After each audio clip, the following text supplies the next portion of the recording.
Welcome to the Law Dad Podcast, brought to you by Pritchard Injury Firm. I'm Zach Pritchard, lawyer, husband, and very tired father. Dive into the heart of law and life with The Law Dad, Zach Pritchard, your guide through the world of injury law in North Georgia and Tennessee, where law, life, and leadership meet. Welcome to the Law Dad Podcast. I'm Zach Pritchard. Today, we got a very special guest. I am super excited. We have our very own Pastor Kyle Walker. Pastor, thanks for coming. Thanks for making some time. Absolutely. Thanks for having me, man. Excited to be on it. Yeah, so I got to be straight with you. Of course, I've known you for quite some time now, since you came to Cartersville.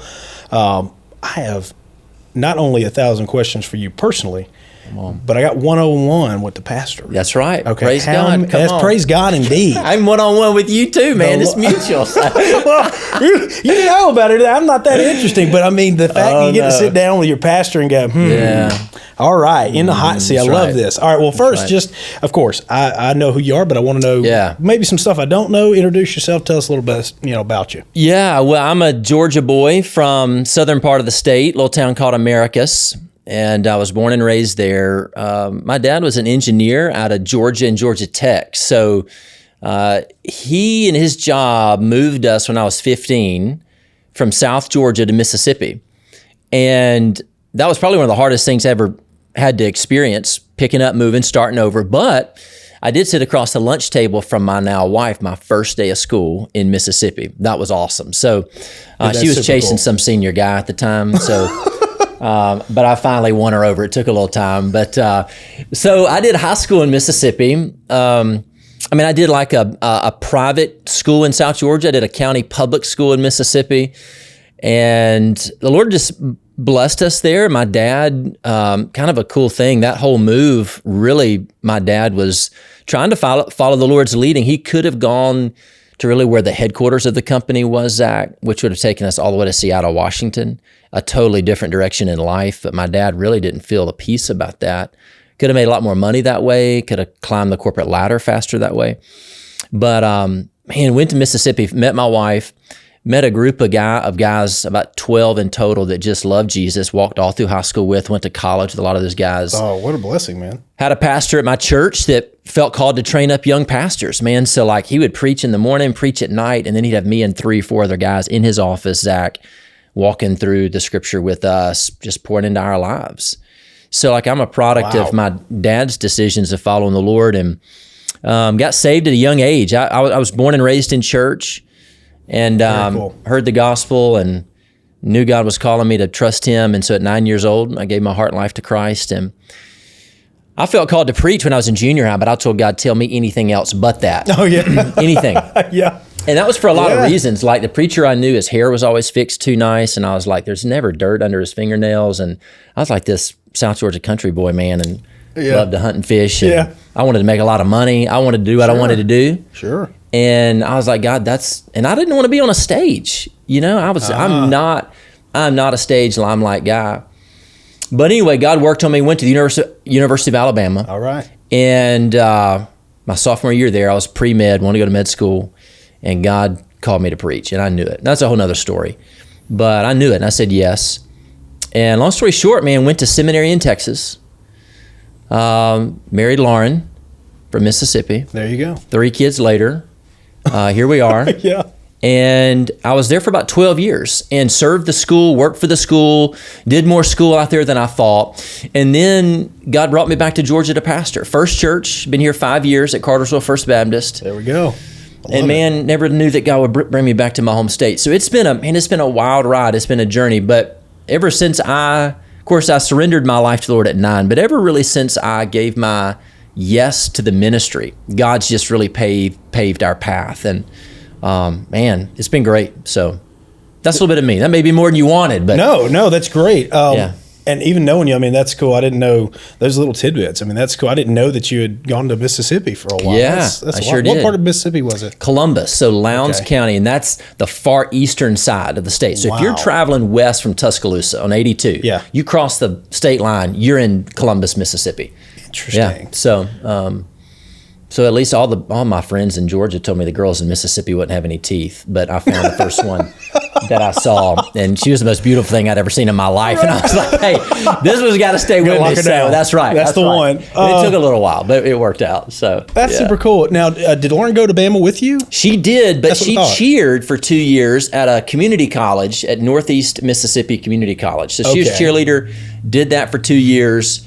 We kind of were off and on. You know how that goes. Sure, absolutely. And yeah, we got it together back at Alabama. She grew up an Alabama fan. I didn't. So she was always like secretly harboring resentment that I just straight up go from high school to Alabama. Right. But they offer in-state tuition if you live within 60 miles of the school, which Tuscaloosa, Columbus is like 55 miles. That's pretty cool. Her grandparents have a place out in the country they call the Country Place, right across the Alabama line. Kind of, it's still there to this day, a cool place. Her grandparents grew up Alabama fans. It's like in their blood, you know.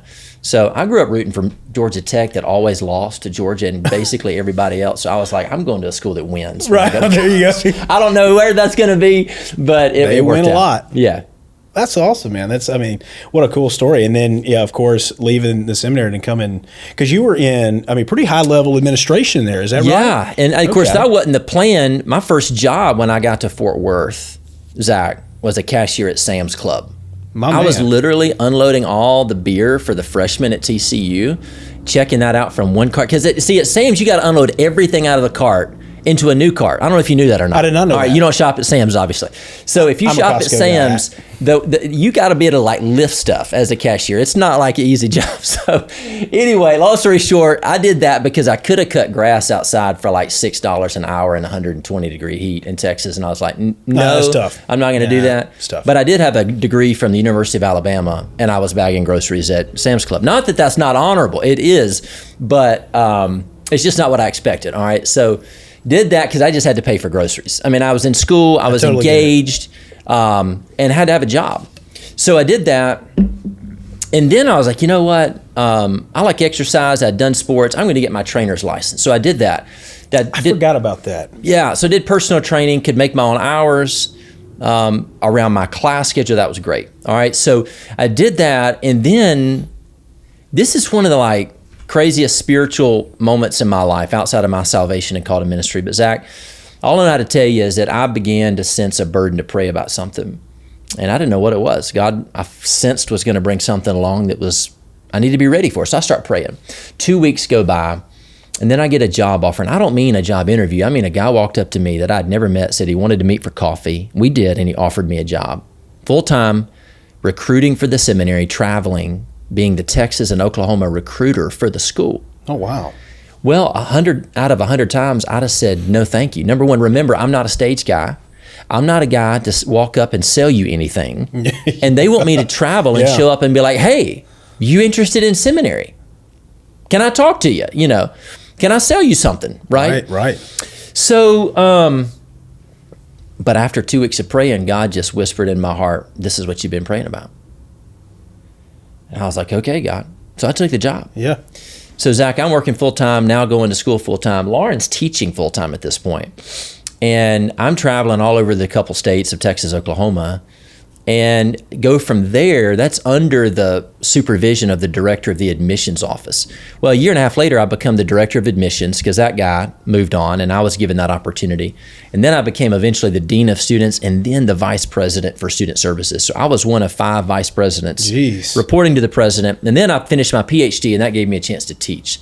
So I was doing the VP role and teaching, preaching, and I was an interim pastor for a period of time out there. So God honestly, like when I say God just blessed our path, he did. It was crazy. I thought I'd be pastoring after 3 years of doing my master's, But God had a plan in all that. And the Lord just kept guiding our path. And then from there to Georgia, So, man, I had a lot of cool experience. But even CFBC took a risk on me, right, to hire me. I'd never pastored a church. I'd never been full-time on staff at a church. That's awesome. They knew cool. this was unique, and I knew it was unconventional. But I just told everybody hey, nobody's going to hire you. You never pastored, dude. What do you I was like, listen, I get it, but I'm doing what I know God's called me to do. So if it comes to pastoring, he's just going to have to work it out when it's his time because I'm where God wants me to be. Yeah. what was really cool when you were coming here, and I hadn't met you at this point, but let's put, you know how Cartersville works now. You've been here for 5 years, right?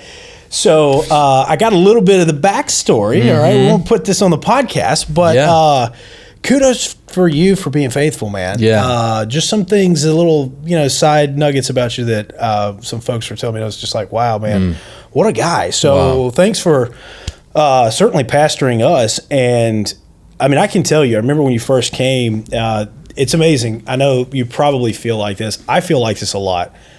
I try to teach my staff. I try to, talk a whole lot and to give them and you never know what people are going to take away or if they're really going to remember stuff. I'm sure pastors, you got to feel like that from time to time, right? Oh man, absolutely. Like, I tell you, when I came in to pastor the church, I was the youngest on staff and I still am.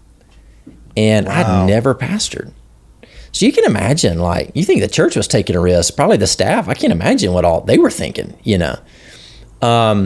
There's this saying that has been around for who knows, I have no clue who said it, but basically they say it takes about 5 years to become the pastor.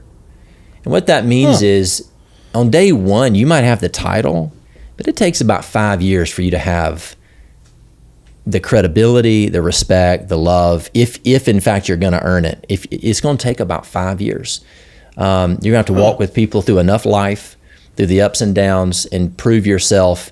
The average tenured pastor is like 3.5 years. Is that right? So people are always kind of looking and wondering, like, when is he going to leave? Oh yeah, yeah. Everybody wonders. So, so you got all that going on, man. You got all the public pastor figures that, right? I mean, now it seems like more pastors flake out, fall out. Yeah, true. Yeah. Burnout, whatever.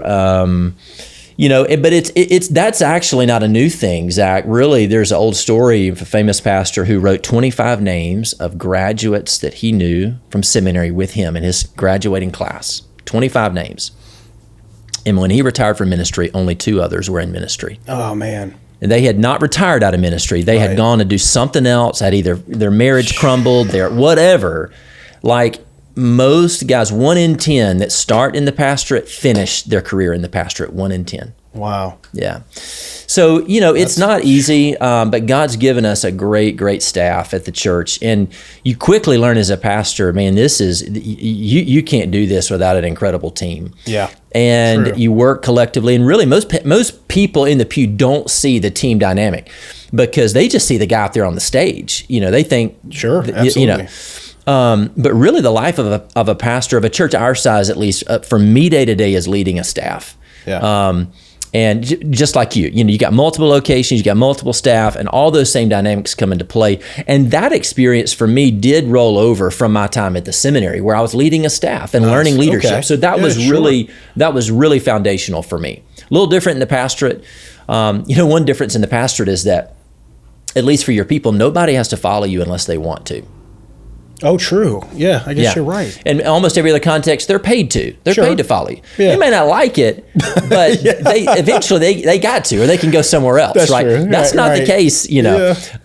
So it is, and I've heard pastoring is almost called one of the most pure forms of leadership because, like, it is truly based on your influence alone. Yeah. Otherwise, you if you lose that, you're not going to lead. Let's talk about that. What's your approach? Like, how do you find that? Yeah, gosh. Well, I've been learning the past 5 years, Zach. I have learned more about leadership in the last 5 years. I mean, I'd read the books. I had done leadership and the dynamic of the seminary. And the seminary, if you can imagine, that's higher admin like culture. Sure. It's very hierarchical. It's very status driven. Things like tenure and all this kind of things come in. Yeah, okay. I mean, there's like associate professor, there's professor, there's senior professor, there's all this kind of stuff. So yeah, it's very much how you get in line or get out, right? So leadership comes a little simpler. That way it's more old school. Well, in the church, it's kind of like, here, I'm the youngest person on staff. I got the least experience on staff. And I'm trying to follow a guy that did a phenomenal job and was so well known in the community. Sure, yeah. The church had blossomed under him, which, by the way, is so much better than following someone that had not done a good job. Oh, true. So Jeremy did an incredible job. Yeah, he did. But also, I'm stepping into big shoes, But I tell you, I think what I have learned is that if you start by coming in, and I'm really productivity oriented. So my knee-jerk reaction is to get things done. Yeah. And that actually is not the best foot to start on in leadership. Because nobody really cares about, especially your staff, how productive you are, or how many years you spent in seminary, or all of that, you know. Yeah. I found out that I needed to pour myself into the staff personally. Not so much things they needed to know. They had a lot more ministry experience than I had. Yeah. They needed to know that I cared about them, that I loved them. Agreed. And that I was willing to have their back. Yeah, so and important. So, you know, that and forging that dynamic as a team and that unity, I mean, sometimes that just meant just having fun, you know, not doing it, not getting anything done. Yeah. So I've really redone. I do a thing where I meet with all of our staff one-on-one at least every 2 weeks or once every month. So if you're ministry staff, I'm one-on-one 30 minutes with you, and I'm just like, hey, how's your soul? How are you in Jesus? What can I pray for you about? Where are you struggling? Where's life going? Great. And then once a month, if you're support staff, I'm at least going to have a face, you know, back to that kind of, hey, one-on-one with a pastor. Yeah. For them, you know, if I didn't make time and protect that time, they may never have that one-on-one time. And you can imagine if I need them to follow me the most, and yet they don't have more access than anybody else, it just doesn't work. Yeah, it's not going to work. Yeah, you're right. So, man, serving them, loving them, caring about them first, and honestly leading the church through leading and investing in them. I think that's what I've probably learned the most. That's super cool. Yeah, and one thing, I mean, you're absolutely right, man. I will tell you, you know, from our kind of objective opinion, I remember when you came in, you're right, Jeremy did a great job.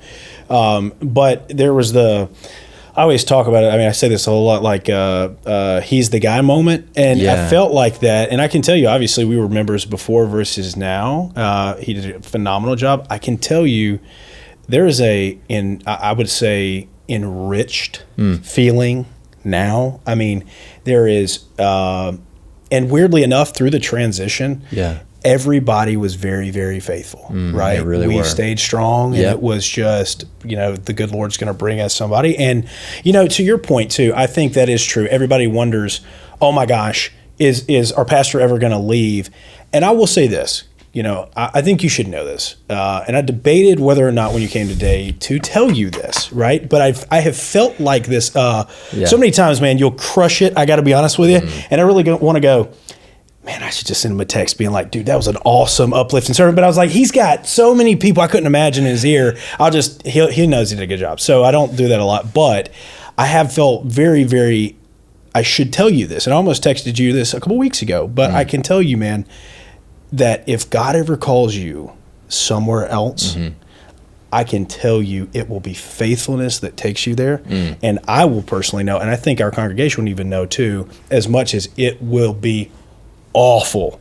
Okay, we will also know it is truly for God's benefit and be excited. I've thought about that for a while, and I thought, you know, and I even said this to Alexis too. I said, you know, look, I know it would be by pure faithfulness that he would walk, and if it was to go leave. And I hope you understand that. I don't mean to take any, there is no implication on that with anyone else. Sure. But it's so palpable, your heart for Jesus, your heart for God, and what you're doing, that would be a horrible day, and we'd have to walk by faith again. Sure.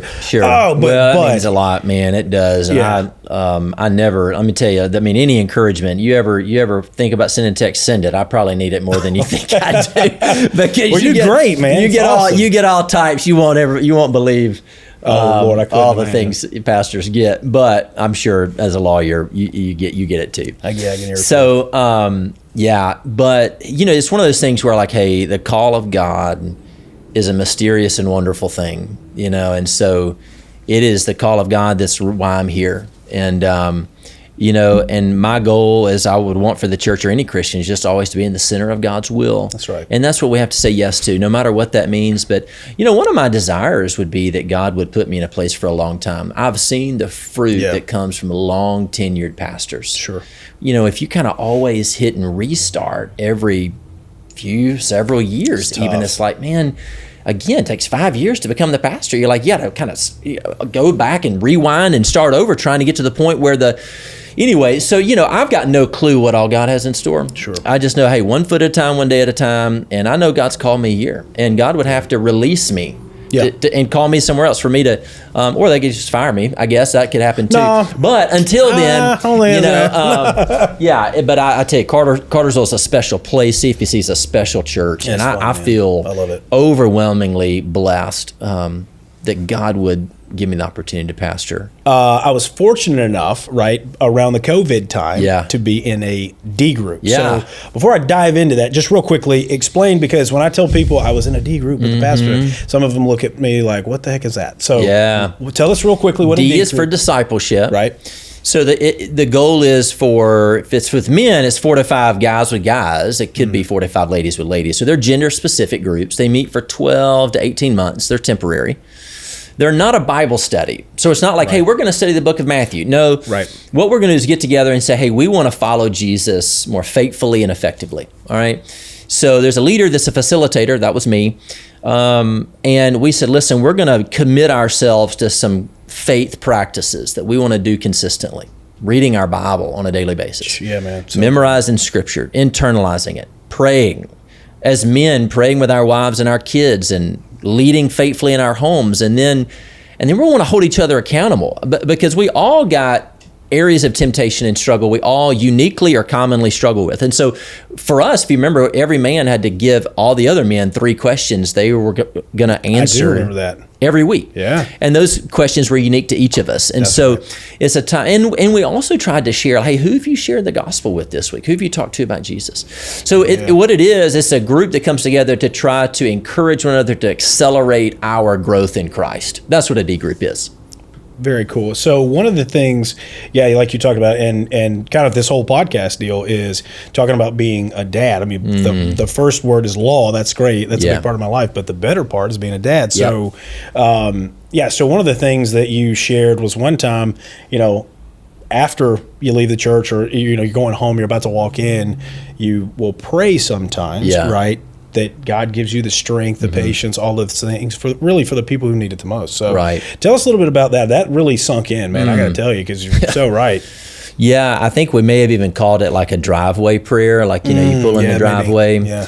And it's like, okay, oftentimes we just like drag ourselves out of the car, mope through the door, and we're just really not ready for what's about to hit us. And of course, what's about to hit us could be like 3 kids running down the driveway. I don't know how your girls do, but like as a daddy of 2 girls and 1 boy, like one of the things I was unprepared but overwhelmingly blessed by is just like the love of little girls for their dad. Yeah. It's amazing. Yeah. Like our driveway is pretty long, and my girls are like, run the whole thing, I'm like, y'all got to watch out, I'm about to run over y'all, But, so awesome. They're just delighted that you're home. Like the presence of dad is meant by God to be special to the family, all right? Yeah. And you get a little, it's not fair, but like mom's with them all day, and so all of a sudden we get like this special reception that, mom just has to look at us and be like, hey, I'm glad you get that, wish I got that, but I'm taking for granted over here, so, give me some love too. Tell them how special I am. And, sure, yeah. And of course, we reinforce that role with them and for her. But it's like, hey, I don't know like you, but I mean, I woke up about 5:30 this morning. I tried to spend time with God, and then my legs are wrecked because I did a leg workout this morning. I don't know how much I sweated. I had breakfast. I'm about to give it all day, and then if I'm not intentional, my kids are going to have some pretty sorry leftovers. Yeah. And so that prayer, when you pull in the driveway, is like, God, these are the most important people in my life. Yeah. These are the ones I'm supposed to steward first. They're coming last in my day, but I need to make these next 3.5, 4 hours count. And that means my demeanor, in men, I really believe this is true. This is not politically correct, all right? But I really do believe in a lot of ways men are kind of be the thermostat for their family, all right? Sure. The way man walks in, if he's grumpy, if he's ornery, if he's, then it's going to affect everybody, all right? But you got the power to come in and bless your family and love on them and hear about their day, celebrate with them. Or maybe it's been a dumpster fire and your bride's like, hey, if you could just come in and let me go back to the bathtub or the shower. And you're like, like, okay, So you just got to be ready for game time, for work part 2, Sure. And so a lot of guys just don't think about it that way. Right. But man, and they miss opportunity to be the man God's called them to be. So for me, that means sometimes, God, you know what I'm feeling, the energy level I have or don't have, God, help me be, you call me to be the husband, the father. And that's just part of walking by the Spirit too. It's like, hey, God doesn't want us trying things in our flesh.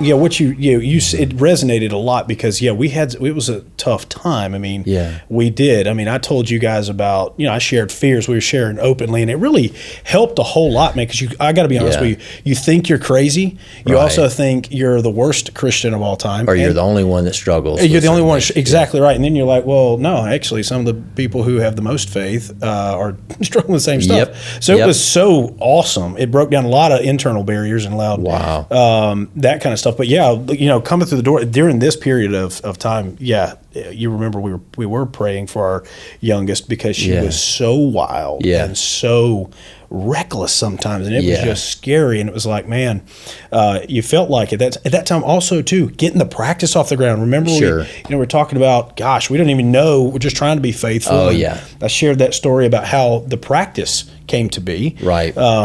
And dude, it was straight chaos. Yeah. Oh my God, it was straight chaos. Yeah.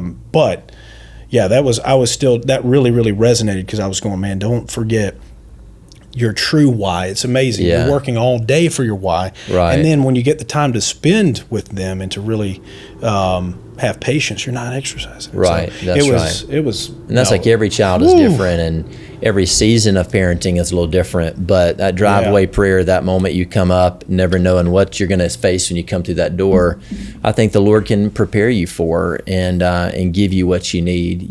So and that's, I remember us praying specifically about that. For you during that time. So that's and God obviously has given you strength and blessed in some cool ways, man. So. Yeah, she's doing awesome now. Yeah. Which is cool. She's still wild as ever, right? But she is, 7 going on 25. Yeah, and, there you go. Very astute and is a really, really cool child. Yeah. And is excelling, in the classroom as a That's friend. awesome. And, I'll never forget, too, this is kind of cool. She's obviously just turned 7, but I said, Paige, tell me a little bit about you. And this was a couple months ago. She said, well, I'm Paige and I love God. And I was like, all right, there's a win. Mic drop. Exactly. Don't tell me anything else. That's great. We're out. That's right. I was like, okay, we're cool. That's awesome. Yeah, man. That's really cool. So you got 3 kids, obviously, and Clay being your boy. Yeah. So what's up with their dynamic? I mean, how do they all fit in? Oh, my goodness. Wow. Well, I feel like they just, it's neat how,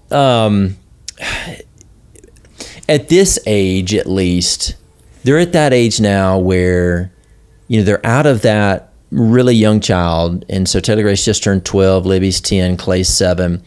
And so they're still super excited for the most part about whatever mom and daddy are involved in, and excited to still be with us for the most part, where it's not like they've transitioned to where now it's just like all about friends or whatever. So it's a really fun age. It's been cool to see them be pastors' kids when, honestly, a pastor has concerns about how it affect his kids. Sure. Because you just know that you want them to love Jesus and to love the church, but sometimes they get exposed to things that are harder that other kids maybe not get exposed to. But our church has loved on our kids, blessed my family.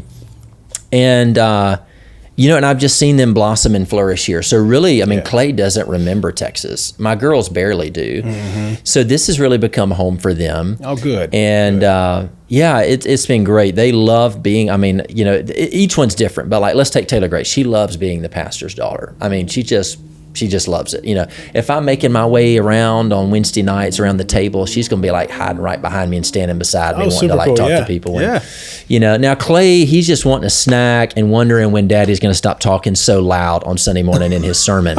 And every now and then I'm like, dude, I've almost stopped my sermon and looked down at him and be like, hey, You have to get it together. This is not working. Lauren was like pulling out the crackers the other Sunday morning. It was so loud on the front row, and I was just almost stopped and waited for them to be done to have snack dude, I didn't even think about that because they sit right there. They sit right there on the front. You can see all this. Oh yeah, and I try not to look down. I try to keep it up here. So, I forgot. He's the girls do a little better in that young age sometimes about sitting still, paying attention. Little boys are harder, but they get along so good. They're all so different, but they all really have a love for Jesus. And I tell you, it's amazing the sensitivity of kids to spiritual things. I've noticed, and I tell dads this, I say, hey, if you'll just initiate doing a family devotion, like we just have this simple little family devotion book on our little dining room table. And I'm not faithful to do it every night. I'll be honest, like some nights I'm just so doggone dog tired. I'm like, listen, if y'all gonna do it, please do it. I can't do it. But I try to be, we probably average anywhere between 3 and 4, nights a week. And it's amazing. I can't hardly get through that without them starting to ask questions all over the map, that produce spiritual conversations. So you can tell the kids are hungry for it. It just takes somebody initiating it, which has been cool, and to watch them grow.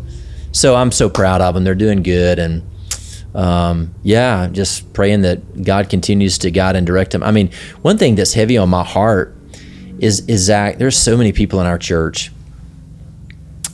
adults that are parents and grandparents whose kids are grown and are not walking with the Lord. And I mean, it's so common, and their hearts are broken. They may have raised their kids in church. They may have felt like they did all the right things, and for whatever reason.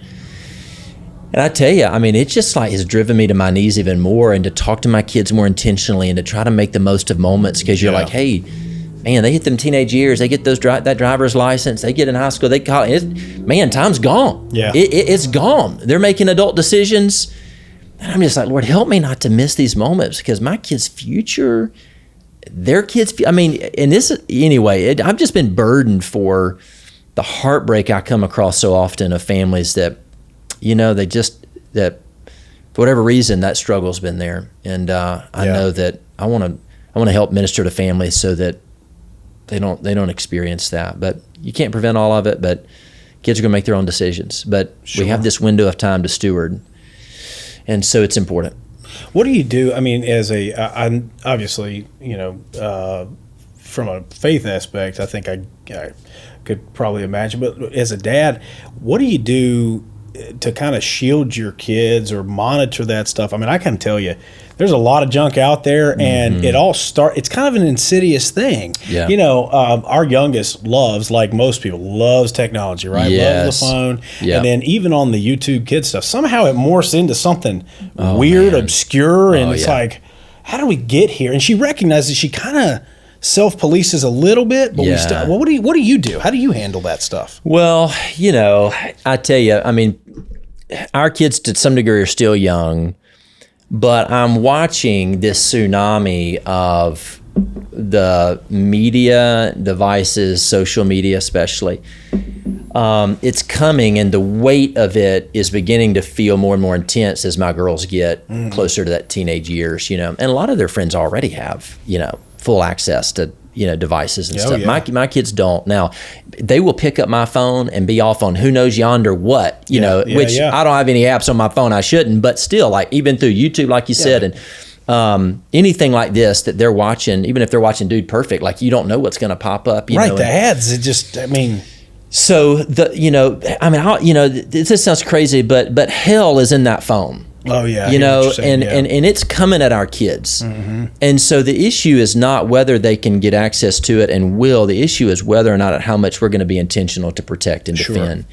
And so the social statistics and studies on the damaging effects of social media on young girls is absolutely astounding. Of course. There's now more and more people, not even Christians, Zach, just sociologists and psychologists that basically says, hey, you want to spare your daughter, keep her off social media. Keep her off social media.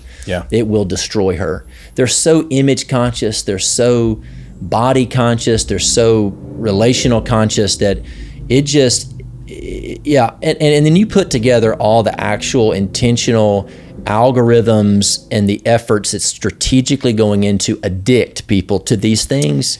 Listen, we're exposing our kids to a drug. It's the new modern drug.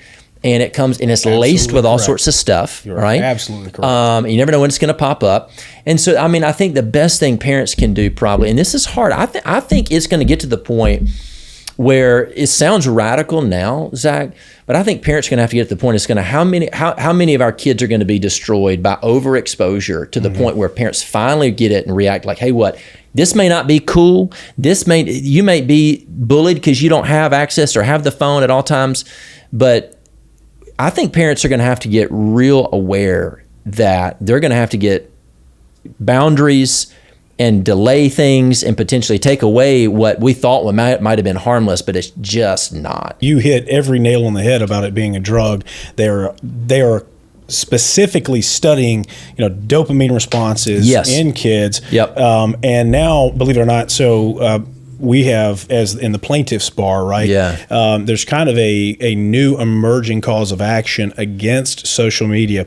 There have been a couple of them that have been sued, and as you could imagine, the first couple of them created some kind of boundaries, protections, and were negative against the plaintiff's side of things. Right. However, as discovery goes on, and when I mean discovery, I mean diving into documents, seeing these kinds of things, the courts have started to loosen up. And so one of the things that we, Pritchard Injury Firm, are going to be focusing on going forward is joining the class action and assisting with that. I don't know if we'll get to, probably not the point of a plaintiff steering committee, but we'll be involved in that heavily. To fight back. And I can tell, we mentioned Paige, and I just got really, really upset the other day because she was, of course, looking at the phone. She got really upset. I just want the phone. Oh, my gosh. And she had a meltdown. Yeah. And I just had enough because of these stupid people. And I said, I promise you, the people that I said something to the effect of the people that are putting these ads on the phone are going to pay for what they've done to you. And she looked at me like a deer in headlights. I said, this is my truck. And she was like, what are you talking about? I said, don't you worry. Daddy's going to make them pay. And it was just as organic as it could be because I was so angry that you're making, how many times do you hear kids? Oh, as soon as I take the iPad from them, they turn into little terrors, It's because they're doing stuff like this. And like you said, I mean, these it started out as when Alexis first went to college, I was so jealous because she got Facebook because that's how it started. The Harvard connection. I remember when it started. Yeah. And now it's become this, and I'm not singling Facebook out, but I can tell you they've been a part of it, certainly. Yeah. And so there's got to be, it's interesting, it's just like cigarettes, Yeah. We have regulations on why kids can't smoke cigarettes. Right. Why do we not have a better job monitoring these things? And anyway, I'm very, very passionate about that, the mental health of our kids and, keeping them safe. I just think it's huge. Yeah. And I think it starts early with parents. A lot of parents use devices to kind of what I'm going to call pacify, control. Absolutely. And it is it's convenient. It works in the moment, but what it does is it removes the requirement to parent in that moment. Yeah. It removes the requirement to actually teach and discipline often because, so what happens is you just it's not like Benadryl in them, but kinda, it's like, hey, let me give you a shot to kind of just keep you just locked into this moment. But when you take it away, they've been engaged in another world. They don't know how to re-engage in the real one. That's right, yeah. And they don't know how to listen to an adult. They don't know how to give, respect. It's like all these other aspects of their brain and their soul's been numbed. Yeah. And it just isn't healthy. So we are cultivating the addiction, and you don't have, my kids, like, it's even with TV. Like, you try to talk to my son when he's watching TV. Like, good luck. Like, it's like, you can just tell the almost hypnotic effect. I mean, it is something. It's something powerful there, and it can be, things can be used for good. My goodness, but we just have to be super wise. That's right. Yeah. Here's a quick side note. So I know that you're kind of an outdoorsman guy. What do you do to blow some steam off? I know being a pastor is a full-time gig. Well, look, I'm missing that tip of that finger. I've got like this, blister here. Yeah. So we do live out in the country, and I enjoy that. I grew up out in the country in South Georgia. So if you were at my house on a Friday, I'm probably either I have a chainsaw in my hand, cutting down some tree that fell. I may be splitting firewood. I might be mowing the grass and doing yard work. I might be making sure the baby chickens that just hatched have food and water. Or if it's in the fall, I might be skinning a deer, or taking my kids hunting or processing deer meat. We do that as a family, actually. So you do your own processing? We process our meat ourselves. Oh, man. That's legit. And it's not just because I'm some crazy, crunchy organic. Like, it's just because it's cheaper, all right? Okay, so it's just cheaper. It is so expensive. I'll buy a cow every now and then if I know it's been rightly fed, not shot up with all sorts of junk, But we try to be smart with that kind of stuff. Okay. And, I like exercise. I've got a little spot off my garage. It's pretty rudimentary, but I can get my exercise done. So I'm pretty redneck, Zach, far more than I look. So I try to fool people, but if they show up unannounced, they're gonna get full. They're gonna get full exposure. So I am a country boy at heart. There's a pond down the road. Clay and I love to fish. He loves to fish. My brother-in-law is a professional bass fisherman. So, that's awesome. Yeah, we love to do that. So we're always, my dad, mom, and live in town now. My dad will be out helping me with something. I got Lauren's granddad's tractor from their country place in Alabama. Yes. So love the tractor. It looks like a piece of yard art, but it runs, dude. Yeah. It runs. And a guy in our church fixed it for me. So what kind is it? A man on a tractor doesn't feel more like a man than a man on a tractor. I don't know. At least that's for me. I don't know what it is. But it's an old 1970s Massey Ferguson. Oh, Massey Ferguson. I was hoping you were going to say that. It's red. Yeah, my granddad had a red Massey Ferguson. Yes. Oh, yeah. So anyway, man, it's probably dangerous. It's so old. I'm not sure, but it works. So that's kind of, and then about sometime on Saturday, man, my attention turns back, even though that's a day off technically, but obviously you can imagine you just don't flip a switch and ready to preach God's word. So I've worked on that, but Saturday turns and, I love watching Alabama football on Saturday, but I'm getting ready for Sunday. Saturday night's different for us because I got to get up early Sunday and be ready. So that affects our schedule and lifestyle a little bit. Sure. So Friday's kind of like our Saturday. We love the lake too, man. So I grew up on the water, like muddy water in Mississippi, Lake Blackshear in Georgia. Okay. And Lauren loves the water. I love to ski, and I'll do all that stuff. So we like to go to Lake Allatoona on Fridays. Cool. When it's hot. Very cool. And man, so if it's outside, we probably enjoy doing it. Good. And we're pretty simple, it doesn't take much, but so that's kind of good, man. I think, here's the other thing too. Look, and this is just me personally, but you got to be a relatable pastor. Yeah. Okay. Yeah. Look, there's so much that goes into that, and there's been so much of, like you talked about, this the pastor's ties, or his shirt's a little too starched. I like your wardrobe, by the way. Do you? I don't know if you're. If you want to contribute to it, please do. Yeah, by all I'm means. always. I don't shop that much. I was like, it looks good. He's got the sport coat. There goes. I wore this. They're going anyway. Yeah. So nobody knows. I've I went with the untucked button, like short sleeve. Have you seen me wear an untucked button? I did see that. I'm like uncomfortable as I wear it and preach in it, but I'm like, this actually feels really nice, and nobody. I was going to say something there. Nobody said something to me about it yet, so I was like, hey, it worked in the summer. I might just kind of keep that up some. Yeah. So, yeah. Look, man, you got to be comfortable. And that's right. That's what I always tell people, too. It's interesting. Even for today, I was like, hey, what should I wear? And Alexis was like, just wear whatever you're comfortable. And I was like, all right, that's cool. I'm going to wear what I normally wear. Cause it's the same thing. Wear suit, tie, the whole nine. Yeah. Sure. Dude. When we go to court, when you're that's on. great. But like, man, if I'm in here, believe me, you want your lawyer comfortable. Right. I'm telling you. Praise God. You want us comfortable. That's right. You want me working hard and comfortable. Keeping you from,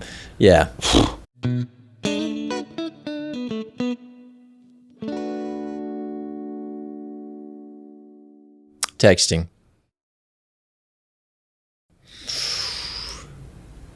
Well, my kids, what is the one, I'll Take You to a Better Place by Justin Timberlake and Backstreet Boy? Is it Backstreet or is it it's the one off Trolls? You probably know this one. Is it on Trolls? I'm sure it is. To a better place. Oh, yes. However that goes. Yes. Dude, my music is totally driven by my 12 and 10-year-old girl right now. So, and then my son, I'm like, dude, I'm sorry, but like, quit dancing to this. Like, this is not good for anyway. Oh, Christmas. Off the deep end. Oh, I'm a 10 for sure. Oh, super strength. Wow, Ariel. Oh, favorite jump, nerds. Oh, well, I was like an 80s rocker the last time I dressed up, so pie. Turtle or Moose Tracks, which is the one that has like caramel chocolate combo, whatever that is. Yeah, that's Moose Tracks. Adios. I said elefante last night to my son. There you go. He sleeps on an elephant. So my daughter's learning Spanish right now on an app on the phone. So there can be good. Like she is decided she's going to learn Spanish. Anyway, good this for is her. rapid fire. Sorry. No, that's great. No, that's as good.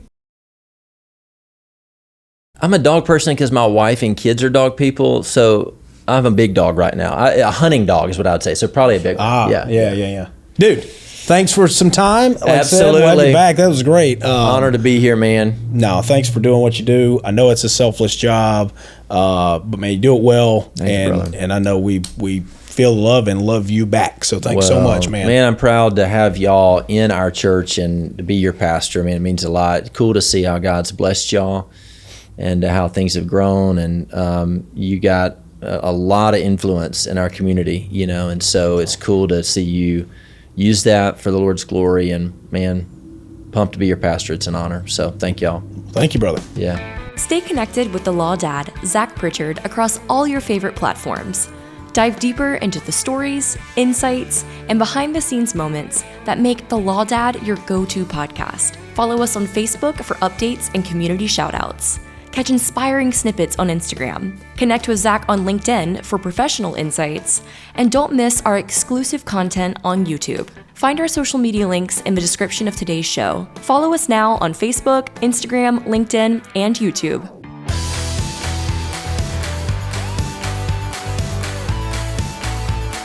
This show is for informational purposes only. It does not constitute tax, investment, or legal advice. Please consult with a qualified professional before taking any action.